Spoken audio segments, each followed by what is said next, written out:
He just gets to kind of tell these people whatever he wants, and they just have to sit there and take it. Welcome back. Don't forget to subscribe. Let's get right to it. First topic. So the Epstein file dump yesterday was basically a complete dud. They gave about 200 pages in a binder to these conservative influencers, which is a little weird, but I guess in today's world, you know, if you want to get something out, you spread it out to some influencers and they blast it out to their people and, you know, everybody sees it. But yeah, it was basically just nothing really new. I guess it was, you know, his Rolodex, some flight logs, and some victims' names. But the real issue here is Pam Bondi is claiming that the New York FBI offices are withholding around 2,000 more documents from her, and they're not complying with Trump's order to get the documents released. Now, see, here's the thing. Anybody still left in the government like this who's trying to, you know, just skirt the current administration and do whatever they can to ruin what the current administration is doing, these people need to get the hell out immediately. You know, it's just terrible that we got these rogue actors who are just still trying to destroy America rather than save America. We got the administration of saving America, and if you're not on board, get the hell out, right? Get the hell out. But yeah, so apparently Pam Bondi's requesting the documents and says they're going to be on her desk soon. Hopefully that's the case, but if not, find these people in the FBI and get them the hell out. Bar none. No other options. But all right, next topic. Actor Gene Hackman and his wife were found, and the dog, were found dead in their home. Go ahead, take a look at this clip. Harris, the Associated Press now looking at the sheriff's search warrant and saying that according to the sheriff, Hackman was found dead on Wednesday, as I mentioned. Hackman was in a mudroom. His wife, Betsy, was found dead in the bathroom next to a space heater. The AP also reporting there was an open prescription bottle and pills scattered, as they put it, on the countertop near Betsy Arakawa. So we're getting developing information. Yeah, I mean, this is just a pretty crazy story. Him, his wife, and the dog all found dead at the same time. What do you think's going on there? Let me know what you think's going on there. I mean, I'll tell you what I think. It could have been one of those situations where, you know, I guess Gene fell in you know, he died in the mudroom, and then his wife, you know, probably walked in, found him there, and thought, oh my God, my poor Gene, I just can't live without my poor Gene. And then she took some pills, and then somehow the dog ate some pills. I think that's probably what happened. Who knows? It could have been some sort of, you know, nefarious act by somebody. Maybe the wife. I know. Oh, I highly doubt that.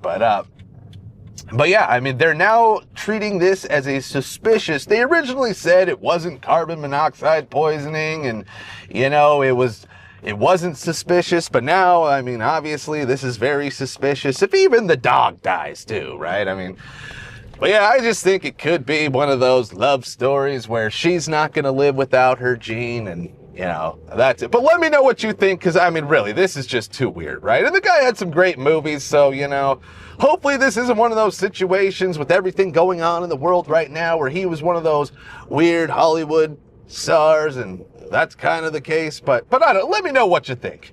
But all right, next topic. The View's Joy Behar said that Elon Musk supported apartheid back in South Africa. Go ahead, take a look at the clip. I think that's true. I don't think he ever wanted really the responsibility of the job. He's not really bright enough to handle the job. And Elon Musk kisses his butt and strokes his tiny ego, or big ego, whatever it is.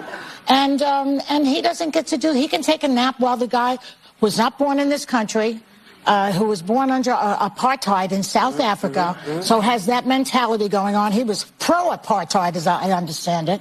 He's a naturalized citizen. Right. Now. He's a naturalized citizen. Now he's a naturalized citizen. Oh, really? How did he do that? Did he come over the border legally? Okay, now that you've seen that clip, let's go ahead and fast forward to a little bit later in the show where Joy gave us this clip. That now I'm getting some flack because I said that Musk was pro-apartheid. I don't really know for sure if he was. He grew up at that time when apartheid was in full bloom before the great Nelson Mandela fixed that. He was around at that time, but maybe he was, maybe he wasn't. He might have been a young guy, too. Might have been. So don't be suing me, okay, Elon?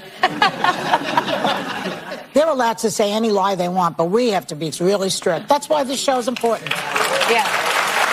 Ah, classic. You know, everybody pretty much hates The View these days because all they do is shout Hitler, Hitler, Hitler, racism, gender. You know, that's all they pretty much do these days. But sometimes they do give us these great clips where they're just the stupidest thing you ever hear in your life. And then they're forced to, you know, apologize later on in the show because legal gets in their ear and is like, dude, what are you doing here? I mean, you're going to get sued or we're going to get sued for this stupid crap you're saying. But yeah, it just goes to show The View is just not going to be around much longer. So get in your View while you can, people, because, I mean, if that's your thing, I highly doubt that's your thing. But yeah. There's no way the View is lasting the next 4 years of the Trump presidency. I doubt it's going to even last a year. These people are just, they're stupid as hell and nobody's buying their crap. They got to be getting fired here soon. But all right, next topic. Donald Trump completely roasted the UK Prime Minister Keir Starmer right to his face. Go ahead, take a look at the clip. Between our two countries. That is why this is the greatest alliance for prosperity and security I think the world has ever seen. Whenever necessary, we absolutely backed each other up, and that's at the Could core you take on Russia by yourselves? Well, all right, one or two more.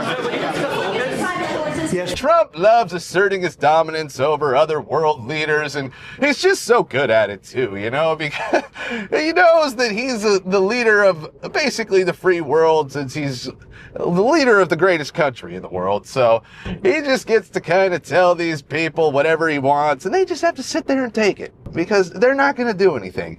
But see, this is great too, and I'm pretty sure the people in the UK probably love that Trump's, you know, kind of doing that to them and asserting his dominance. So maybe what we're doing over here will kind of translate to what they do over there, since the UK is basically being dismantled by the whole, you know, Muslim Islamic state type people. You know, it's basically going pure Islam over there in the UK, and the people are pissed, but they can't speak out about it because they don't have any free speech, like JD Vance was calling out.